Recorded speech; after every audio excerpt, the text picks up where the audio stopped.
पाकिस्तान उन ममालिक में शामिल है जहाँ कजन्स के साथ या खानदान के अंदर सबसे ज्यादा शादियाँ होती हैं। पाकिस्तानी एक्सपर्ट्स ने कहा है कि अब भैया को सैयां ना बनाया जाए। कौन कौन सी बीमारियां ऐसी हैं जो कजन मैरिजेस में फेस करनी पड़ सकती हैं? मौरूसी बीमारियां भी देखिए, पाकिस्तान में रिश्तेदारों के दरमियान शादियों यानी कजन मैरिजेस का रुझान दुनिया में सबसे ज्यादा है।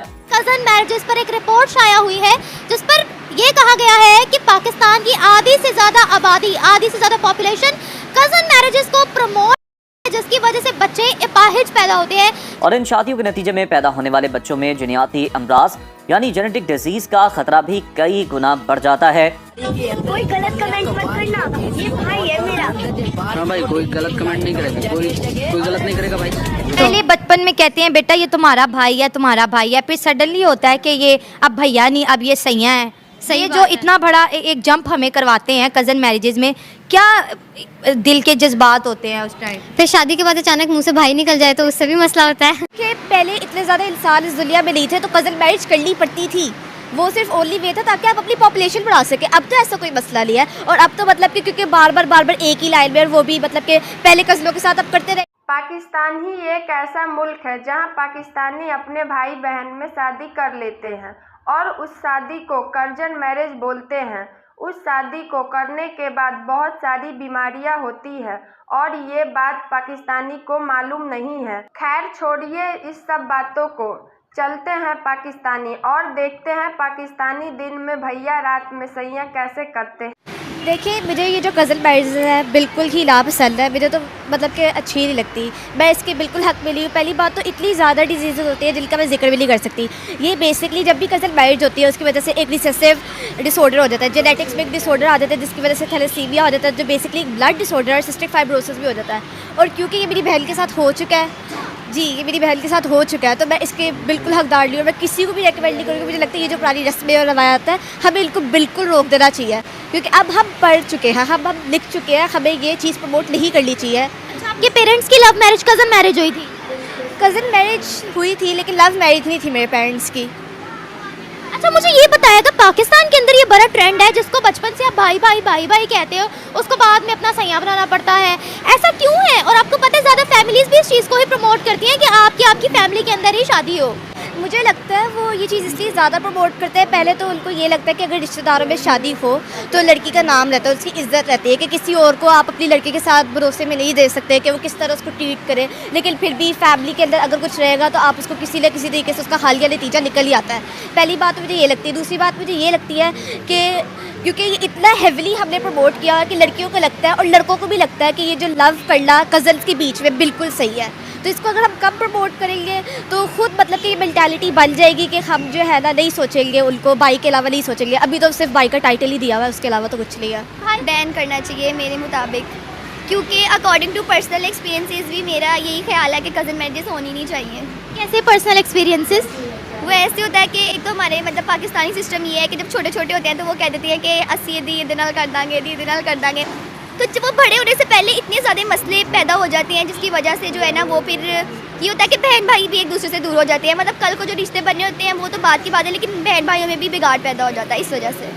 लेकिन अगर हम जेनेटिकली बात करें, अगर हम बायोलॉजिकली बात करें तो फिर इसके कितने नुकसानात हैं?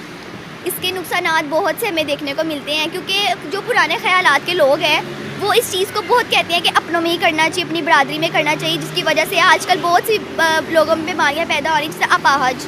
हम लोग को इस तरह सुनने में मिलता है कि जो है ना, और इस तरह भी होता है कि वो ना डिजीज़ जो है ना वो हर किसी में आना शुरू हो जाता है। लाइक वो बच्चे अब नॉर्मल पैदा होने शुरू हो जाते हैं या उनके वो गंजा पैदा होना शुरू हो जाता है, इस तरह के मसले पैदा हो जाते हैं। अच्छा, मुझे ये बताएगा कि पहले उसको बचपन से लेके जवानी तक भाई भाई भाई बोलो, फिर आपकी जब शादी करवा दी जाती है अपने कज़न के साथ, बाद में वो आपका शौहर बन जाता है, तो भाई को शौहर बनाना, ये पाकिस्तान में ही हाफ से ज़्यादा हमारी पॉपुलेशन कज़न मैरिजेस प्रमोट करती है, ये कितना अनएथिकल है? बिल्कुल ऐसा ही है, जिस तरह मैंने हमको बताया ना कि मतलब ये होनी नहीं चाहिए। यस, भाई को शौहर बनाना कबूल नहीं है, यहाँ पर जो बीमारियाँ हो रही हैं वो कबूल नहीं है। भाई को भी शौहर बनाना मुझे नहीं पसंद। नहीं पसंद? नहीं, बैन तो नहीं करना चाहिए। हर किसी की अपनी अपनी मर्जी होती है, जिसने करनी है वो कर ले। जी, तो साइंस तो कह रही है कि इससे बड़ी बीमारियां जन्म लेती हैं, तो जो लोग नहीं करना चाहते वो ना करें, जो लोग करना चाहते हैं वो औलाद को बीमारियों में मुब्तला कर दें। ये तो देखें अल्लाह की मर्जी होती है और अपनी किस्मत होती है।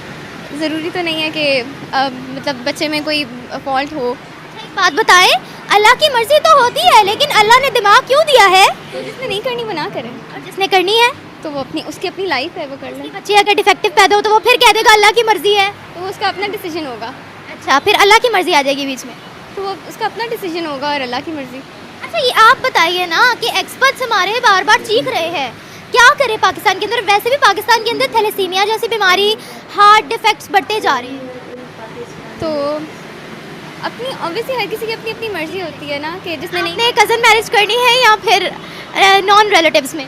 अभी डिसाइड नहीं हुआ। डिसाइड नहीं हुआ? इसका मतलब है कज़न मैरिज नहीं, अभी डिसाइड नहीं हुआ। डिसाइड मैं छोटी हूँ ना, तो एज नहीं है। छोटी हो, सीधा देखिएगा।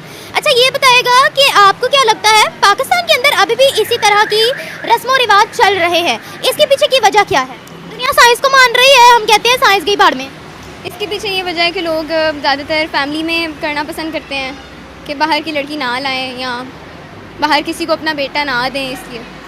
ऐसा क्यों है? अब हालांकि बाहर की भी लड़कियां ही होती हैं और बाहर के भी लड़के ही होते हैं। जी, लेकिन अब जो अंदर की लड़कियां होती हैं उनको आप लोगों ने देखा होता है और उनका पता होता है कि कैसी हैं। अब ये बड़ों का माइंडसेट है, मुझे नहीं पता। अच्छा, बच्चों से राय नहीं पूछी जाती है क्या उनकी कि आप चाहते हो या नहीं? बच्चों से राय पूछी जाती है, लेकिन वो इस सेंस में कि उनके ऊपर सिर्फ अपना डिसीजन इम्पोज किया जाता है और फिर वो लोग इमोशनल हो जाते हैं और फिर वो लोग अपने पेरेंट्स की हाँ में हाँ मिला देते हैं। हमारे पेरेंट्स क्यों ज़्यादा फोर्स करते हैं कि भाई कज़न से अच्छा लड़का तो दुनिया में आपको कोई नहीं मिल सकता? वो देखा भाला होता है, तो वो एक ट्रेंड चला आ रहा है, तो मेरे ख्याल में इस वजह से कर लेते हैं। और लड़कियों की फीलिंग का कोई ख्याल नहीं? नहीं, अब तो बहुत अवेयरनेस हो गई है, पेरेंट्स भी मान जाते हैं लव मैरिज। इसके लिए मुझे नहीं लगता कि अब इतना मसला है। अगर थोड़ा को सपोर्ट करेंगी कि बायकॉट करेंगी? मेरे ख्याल में 70-30 का सीन ठीक है। कुछ लोग अच्छे भी होते हैं कज़न मैरिजेस में, जब नस्ल दर नस्ल नहीं हो रही तो आप कर लें, कोई मसला नहीं है। लेकिन अगर बहुत सारी पीछे भी जनरेशन्स ने कर लिया और अब आप भी कर रहे हैं, तो फिर ये भी टेस्ट करा लें मेरे ख्याल में कि थैलेसीमिया अगर माइनर नहीं है और भी बहुत सारी डिजीज़ होती हैं तो कर सकते हैं मेरे ख्याल में। इस वक्त दोस्तों हमारे साथ एक बहुत ही प्यारी सी लड़की मौजूद है और इनसे भी सवाल पूछेंगे कज़न मैरिजेस के बारे में। क्या ख्याल है, अगर कज़न का प्रपोजल आता है एक्सेप्ट कर लेंगे? आए हुए हैं, क्या करें? कौन कौन से कज़न का प्रपोजल आया हुआ है?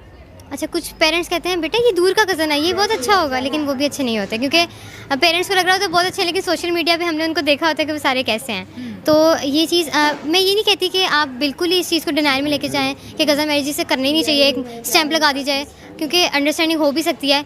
बट अगर नहीं है तो पेरेंट्स को आपस में इस चीज़ में नहीं लेके आना चाहिए बच्चों को, क्योंकि फैमिलीज ख़राब होती हैं बाद में, फिर सारा इल्ज़ाम आ जाता है बच्चों पे, फिर आपस में बोल नहीं रहे होते हैं और इल्ज़ाम। एक शादी दो खानदानों को भी तोड़ सकती है। ऐसा ही है बिल्कुल। लड़कियां जो है ना फुप्पा के या फुप्पो के जो बेटे होते हैं उनसे बहुत ज़्यादा उकताती हैं। क्या है फुप्पो के बेटे का रिश्ता ही रह गया हमारे लिए? कोई ऐसा सीन हुआ है आपके साथ? ऐसा होता है, लेकिन उकताने वाली बात यही है ना कि जब पहले से ये चीज़ दिमाग में डाल जाएगी कि शायद ये मिल जाएगा, तो फिर आप उससे वैसे ही चिढ़ लग जाते हो, क्या पता अच्छा भी हो सकता है। पहले बचपन में कहते हैं बेटा ये तुम्हारा भाई है, तुम्हारा भाई है, फिर सडनली होता है कि ये अब भैया नहीं, अब ये सैया है।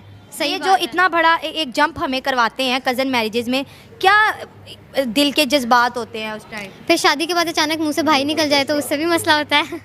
क्या भाई की हाँ बिल्कुल ऐसा ही है। तो पेरेंट्स को जो देख रहे हैं उनको क्या से दुनिया तो है बाइकआउट कर रही है, जैसे हमारे साथ नेबरिंग कंट्री इंडिया है, उसमें भी बहुत से मुसलमान हैं 25-26 करोड़, लेकिन वो भी बाइकआउट कर रहे हैं कि कज़न मैरिज नहीं होनी चाहिए। ये आने वाली नस्लों के लिए बहुत ज़्यादा जो है ना जेनेटिकली डिसऑर्डर का जो वजह बनती है। बिल्कुल, अगर मतलब जो सोसाइटी है वो इस चीज़ को साइंटिफिकली भी देखे तो इसके अंदर बहुत ज़्यादा डिसऑर्डर्स हैं। बट एक चीज़ है कि बिल्कुल इस चीज़ के ऊपर नहीं लगा देना चाहिए कि हाँ ये ख़राब ही है, तो उस चीज़ के अंदर अपना माइंडसेट लेके आएँ। अपने बच्चों को सबसे पहले अपने बच्चों को समझें, अंडरस्टैंड करें कि वो क्या चाहते हैं। नेसेसरी नहीं है कि आप अपने ख़ानदानों को आपस में जोड़ने। कुछ लोगों का होता है कि भाई हमारी जायदाद भी ख़ानदान में ही रह जाए, तो वो भी बाहर ना जाए, तो इस वजह से भी वो ये सब। चलिए आपके लिए प्रपोजल आता है कज़न का, तो एक्सेप्ट करेंगी? मैं एक्सेप्ट की बात तो नहीं, बट मैं शायद उसको कंसीडर करूँ और उसको देखूँ, बट अगर मुझे चीज़ें अंडरस्टैंडेबल नहीं लगेंगी तो मैं नहीं करूँगी। नहीं करेंगे। ज़बरदस्त। आपसे बात करें, आपको ये वीडियो कैसा लगा? चलिए मिलते हैं अगले वीडियो में, तब तक के लिए जय हिंद जय भारत।